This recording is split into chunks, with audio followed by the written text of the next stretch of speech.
Good morning, everybody. Thank you for tuning in to Can You Cover podcast. My name is Maurice Simpkins, man. Today we're going to be going over the spreads today for the NBA. I hope everyone had a good weekend. I hope everybody won some money today. Shout out to Buffalo winning. I know it's been a while since they've been to the divisional playoffs. I know this is going to be a huge, huge weekend for them.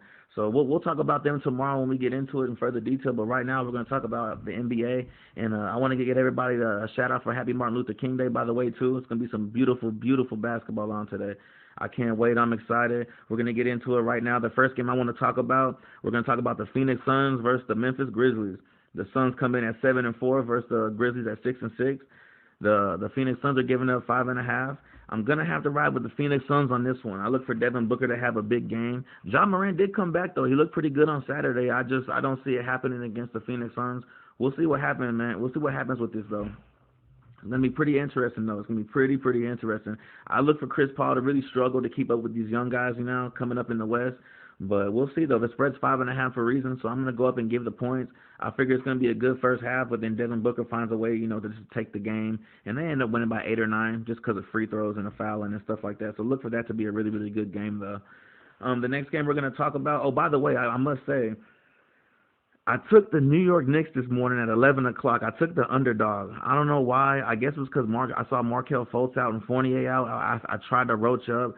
They were up by 14 the whole game, pretty much 12. Me and a buddy of mine, my buddy James, we both took the underdog at first. We're like, man, we're just going to ride with the Knicks. They're up by 4 now with 29 seconds left. Julius Randle did get a rebound just now, and Aaron Gordon missed a tip shot, and they said he had a bad pass too as well. We're currently not watching it live. I apologize. We'll be watching the next game live, definitely for sure, though.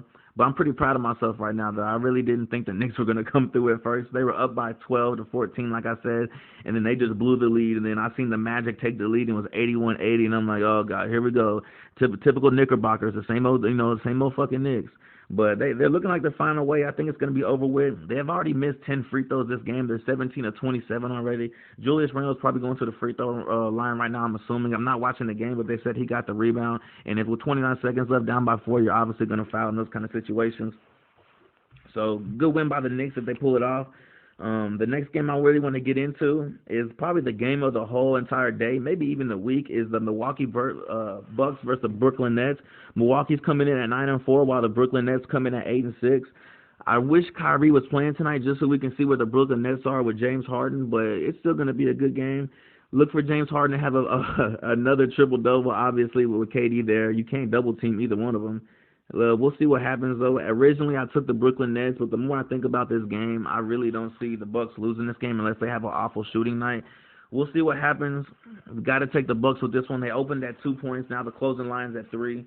We'll see what happens, though. Like I said, I really don't know. I'm going to have to, obviously, ride with the Bucks on this one.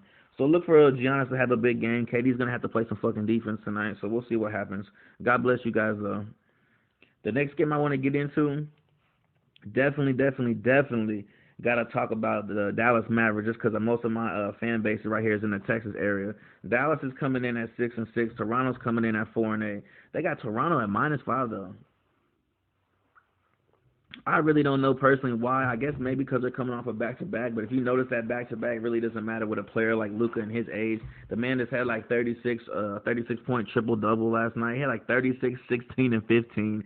Ridiculous number video game stats. I mean, that's unbelievable. And then he's coming in with Kyle Lowry, going to have to guard him and Fred VanVleet. I don't see it happening, ladies and gentlemen. I'm definitely going to have to take the points. I don't even really want to talk about that game because it's really going to be a boring game in my opinion. It's not even on TV for a reason. The game at that time probably is going to be Milwaukee Bucks versus Brooklyn Nets.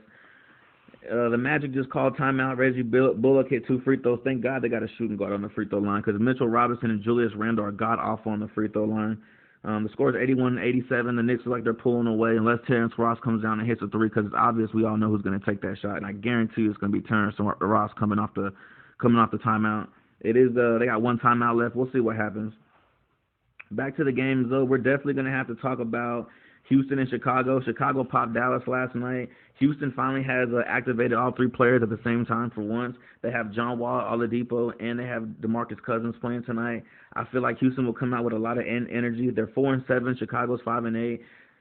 Billy Donovan does have Chicago playing hard right now with a lot of these young players, but I just look for Houston to, to come out with a lot of energy and emotion just to prove a point and get over this James Harden slump and the drama and just get back to playing basketball. So I'm definitely going to have to take Houston -2 tonight and look for John Wall to have a great game tonight and try to, take over this Houston era over there with John Wall. The next game I want to talk about, probably the last game I want to talk about, is definitely the Lakers and Golden State. The Lakers are coming in at 11-3, while Golden State's coming at 6-6. Curry's probably going to have a 50-point night. I see him taking a lot of shots. LeBron and them, they always start off slow. They don't play a lot of good defense, team defense at first, but they are 11-3 for a reason because they always get the job done in the long run. So I'm definitely going to have to take the points in it. It's right now it's at Golden State plus 8.5. I choose it to 10 because I don't see Golden State losing by double digits. I just don't see Curry doing that at home. So look for Golden State to cover. However, the Lakers will probably win this game and close the game out in Hollywood fashion. So look for LeBron to close it out and AD to close this game out tight. I hope everyone has a good day today. Those are my final picks for tonight. Like I said, happy Martin Luther King Day. Everyone get some knowledge on Martin Luther King, and we'll be tuned in tomorrow, definitely talking about football and who we got with Buffalo and Kansas City and the Bucks and, A-Rod. We'll talk about that tomorrow. Thank y'all for tuning in to Can You Cover Podcast. Bye-bye.